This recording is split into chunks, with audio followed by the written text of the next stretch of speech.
السلام علیکم ورحمۃ اللہ وبرکاتہ۔ دوستو، آج ہم نے غور نہیں کیا کہ ہمارا ایمان کتنا کمزور ہو چکا ہے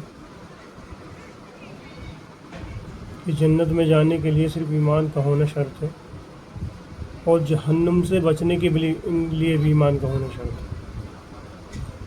لیکن اصل آج ہماری جو محنت ہے وہ دنیا پہ ہے، کیونکہ ہمیں جو یہ دین ملا ہے یہ وراثت میں ملا ہوا ہے،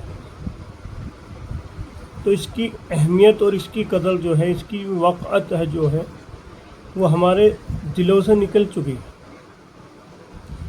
آج ہمارے جو دل میں قیمت ہے وہ دنیا کی ہے، اور ہمارے ایمان کی کوئی اہمیت نہیں رہی ہمارے دل میں، کیونکہ ہمیں یہ فری برابر ملا ہوا ہے۔ دوستو، جس چیز پہ ہماری محنت اور وقت اور پیسہ لگتا ہے اس چیز کی قدر ہمارے دلوں میں آتی ہے۔ آج ہمارا پیسہ جو لگ رہا ہے وہ دنیا پہ لگ رہا ہے، محنت جو لگ رہی ہے وہ دنیا پہ لگ رہی ہے، اور وقت جو لگ رہا ہے وہ دنیا پہ لگ رہا ہے۔ تو آج ہمارے دل میں جو ہے دنیا کی اہمیت زیادہ ہے ایمان کے مقابلے،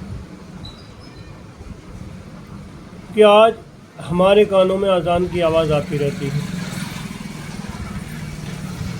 اور ہم نے اپنے ایمان کو اتنا کمزور کر دیا کہ ہمیں وہ ایمان مسجد تک نہیں لے جاتا۔ آج ہمارے کانوں میں اذان کی آواز آتی رہتی ہے، حیا علی الصلاۃ، حیا علی الفلاح، آؤ کامیابی کی طرف ہے۔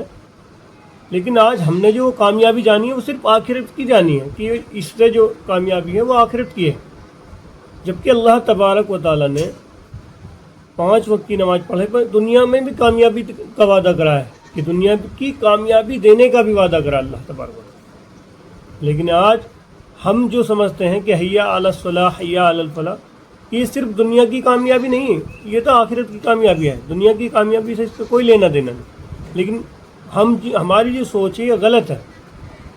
دوستو، ہمارے دلوں میں، ہمارے کانوں میں آواز جو آتی ہے حیا علی الصلاح، حیا علی الفلاح کی، لیکن ہم ایسے ہی بیٹھے رہتے ہیں، ہم چوکلیوں میں بیٹھے رہتے ہیں، چوراہوں پہ بیٹھے رہتے ہیں، لیکن ہم اس کی جو ہے قدر نہیں کرتے۔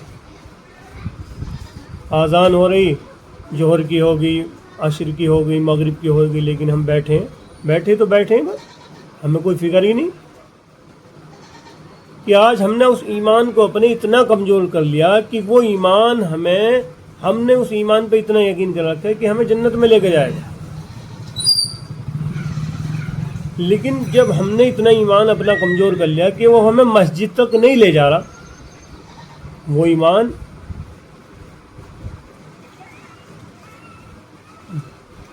ایمان ہمیں مسجد تک نہیں لے جا رہا، تو ہمیں جنت میں لے کے کیسے جائے گا؟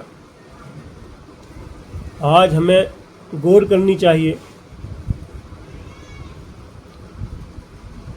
کہ ہمارا ایمان اتنا کمزور ہو چکا ہے، جو ایمان ہمیں مسجد تک نہیں لے جا رہا وہ جنت میں کیسے لے کے جائے گا میرا؟ کیونکہ جنت میں جانے کے لیے صرف ایمان کا ہونا شرط ہے، اور جہنم سے بچنے کے لیے بھی ایمان کا ہونا شرط ہے۔ دوستو، ہمیں 5 وقت کی نماز پابندی سے پڑھنی چاہیے، کیونکہ اللہ تبارک و تعالیٰ نے ہمارے اوپر جو نماز فرض کی ہے وہ 5 ٹائم کی نماز فرض کی ہے۔ دوستو، روٹی کو ہم جو سمجھتے ہیں وہ فرض سمجھتے ہیں کہ روٹی کھانا فرض ہے، لیکن روٹی کھانا صرف ہمارے جسم کی ضرورت ہے۔ اگر ہم 1 ٹائم بھی نہ کھائیں تو ہم بھوکے نہیں مرنے کے، 2 ٹائم بھی نہیں کھائیں تو بھوکے نہیں مرنے کے۔ لیکن اگر ہم نماز نہ پڑھیں تو ہمارے ایمان میں کیا حصہ رہ گیا؟ کیونکہ مسلمان ہونا، ہم نے نام مسلمان رکھ لیا کہ ہم مسلمان نہیں ہو گئے۔ مسلمان ہونے کے لیے ہمیں اسلام کے ارکانوں کو پورا کرنا پڑے گا، جب ہم ایمان والے بنیں گے۔ مسلمان تو ہم ہیں، کیونکہ ہم